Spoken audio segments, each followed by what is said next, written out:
नंदीशाला निर्माण की मांग को लेकर आज धरने का 26वां दिन है, क्या कहना है आपका?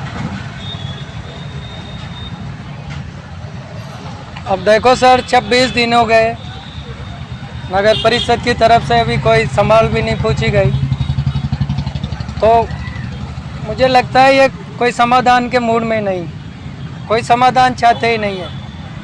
और जहाँ तक मेरा मानना है, ये सभापति जी शुरू से ही गाय और गरीब के तो विरोधी रहे हैं, हमेशा इनको उजाड़ने का ही काम किया है। गरीबों को इधर का उधर कर दिया, उधर का उधर कर दिया, और वहाँ कोई पीने का पानी मतलब उपलब्ध नहीं हो रहा है। गायों को भी वो नंदी नंदी करके वो गौशालाओं में भेज दिया। आज दिन तक सभापति जी ने जाकर वहाँ नहीं देखा कि वो नंदी जीवित भी है या नहीं।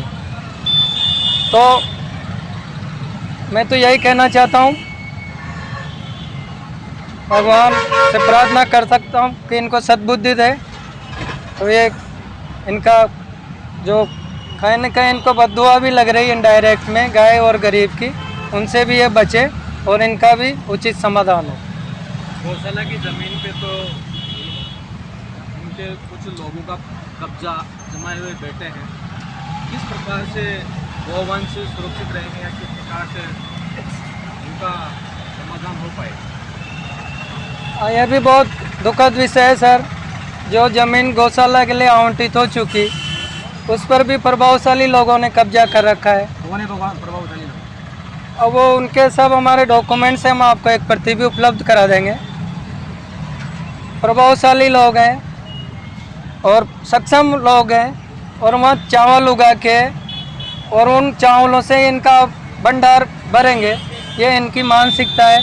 ये बहुत हल्की सोच है, जबकि ठीक है, कब्जा था जहाँ तक था, जब प्रस्ताव बने, आवंटन हुआ, जब तो आप नहीं बोले, और जब आप आवंटन हो चुकी तो आपको तुरंत गौशाला की ज़मीन छोड़ देना चाहिए, आगे होके छोड़ देना चाहिए था। क्या लगता है आपको नंदीशाला निर्माण में कहीं न कहीं इनकी बाध्यता नजर आ रही है? बिल्कुल सर, मुझे लगता है ये नंदीशाला पर भी आवश्यक या अनावश्यक विवाद करके उसको भी अटकाना चाहते हैं, और ये लोग खान का उस पर कब्जा करना चाहते हैं।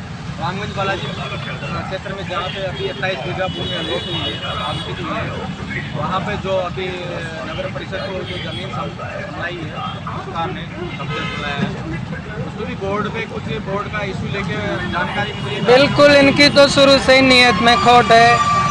नंदीशाला के लिए वो भूमि आवंटन हुई है, पर कहीं भी ये लोग नंदीशाला का जिक्र ही नहीं करना चाहते। क्या मकसद इनका? वहाँ पर इन्होंने जो बोर्ड लगाया उसमें भी कोई नंदीशाला का जिक्र नहीं है, और जहाँ तक हमने वो एक टेंडर देखा हमारे सामने आया, तो उसमें भी कोई नंदीशाला का शब्द नहीं है। तो ये नंदीशाला को क्यों छुपा रहे हैं? क्या इनकी मानसिकता है? क्या करना चाहते हैं? एक बार ये भी तो अपना वक्तव्य तो सामने रखें। हम बार बार इन पे हमारी बात आप लोगों के मार्फत से, और ये तो ये गौभक्त हैं जो हमारी आवाज़ को लोगों तक पहुंचा रहे हो।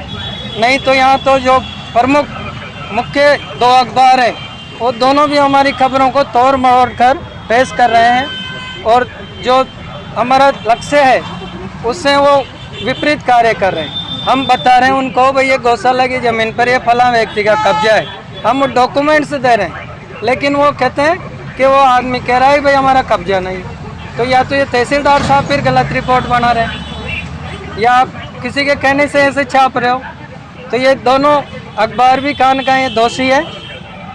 जब गौ माता की कोई दुर्घटना या ऐसी कोई बात होती है, उसको तो आधे पेज की खबर में लगाते हैं। जब हम समाधान की बात कर रहे हैं तो उसको तोड़ मरोड़ कर पेश किया जाता है, सच्चाई की खबर नहीं लगाई जाती।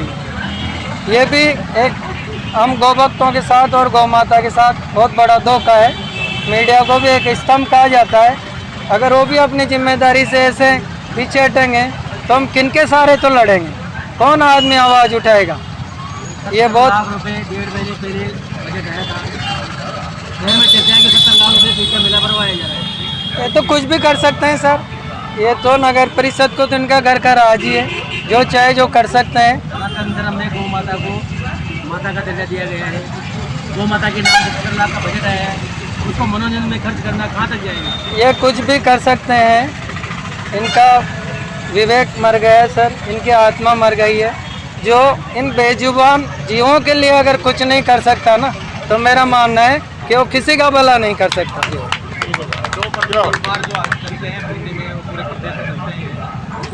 के चैनल के मार्फत सभापति जी को बताना चाहता हूँ कि ये जिम्मेदारी आपकी है। गौवंश को रख रखाव, इनका चारा पानी, बीमार दुर्घटनाग्रस्त इनका इलाज कराना, इनको रेस्क्यू करवाना, इनका चारा पानी करवाना, ये जिम्मेदारी आपकी है। अगर आपको ये ध्यान नहीं हो तो मैं आपके चैनल के मार्फत उनको बता रहा हूँ, अपनी जिम्मेदारी निभाएं। ये सारा गौसेवकों के ऊपर डालकर आप अपनी जिम्मेदारी से मुक्त नहीं हो सकते। गौसेवक सिर्फ इतना कर सकते हैं, कहीं भी कोई चोटिल गाय है, बीमार गाय है, तो उसको उठाकर भले अपने खर्चे पर उठाकर उसको निश्चित जो स्थान है वहाँ तक पहुँचा सकते हैं। लेकिन अभी तक कोई स्थान ही नहीं है सर। हम भी ले जाएं तो कहाँ ले जाएं? पशु चिकित्सालय में हम लोग थोड़ी सी जगह बनाकर सेवा कर रहे हैं। पूरे जिले भर से गौवंश आते हैं, कहीं भी कोई रखने की व्यवस्था नहीं है, तुरंत बूंदी रेफर कर देते हैं। अब हमारे पास लगभग 150 से 200 गौवंश है। पशुपालन डिपार्टमेंट है, उनके सामने हम लोग काम कर रहे हैं। गौशाले वाले थैला ले लेकर वहाँ से अनुदान ले जाते हैं गर्दन नीची करके। सब देख रहे हैं पर कोई नहीं बोल रहा है।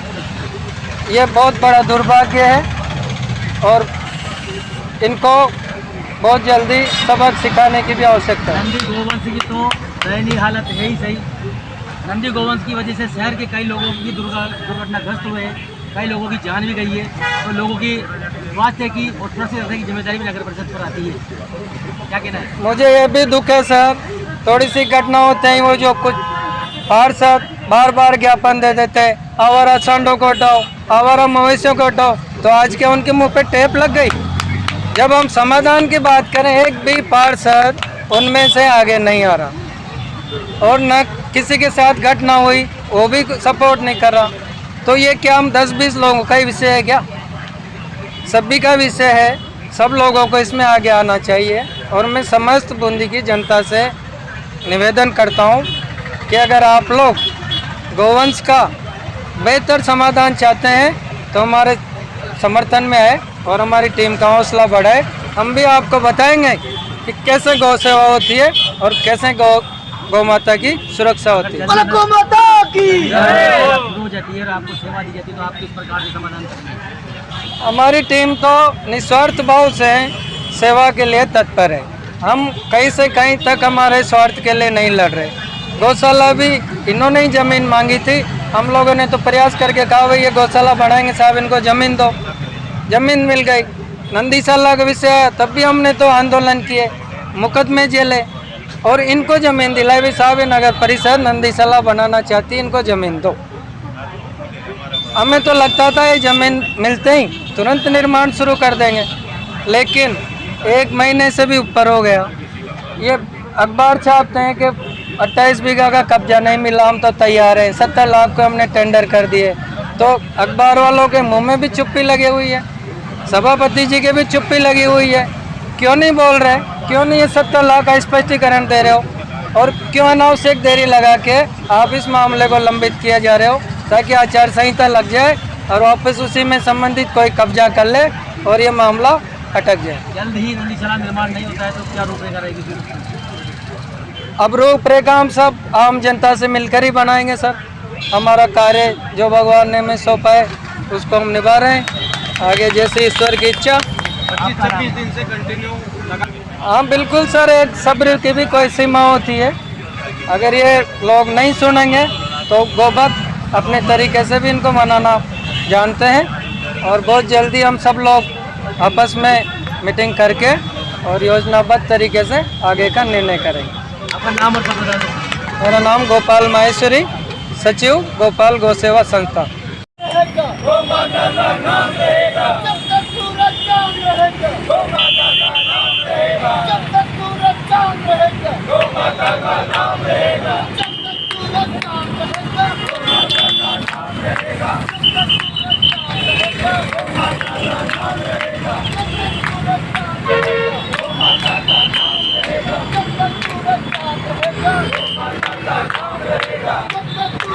रहेगा। माता का नाम रहेगा, गौ माता का नाम रहेगा,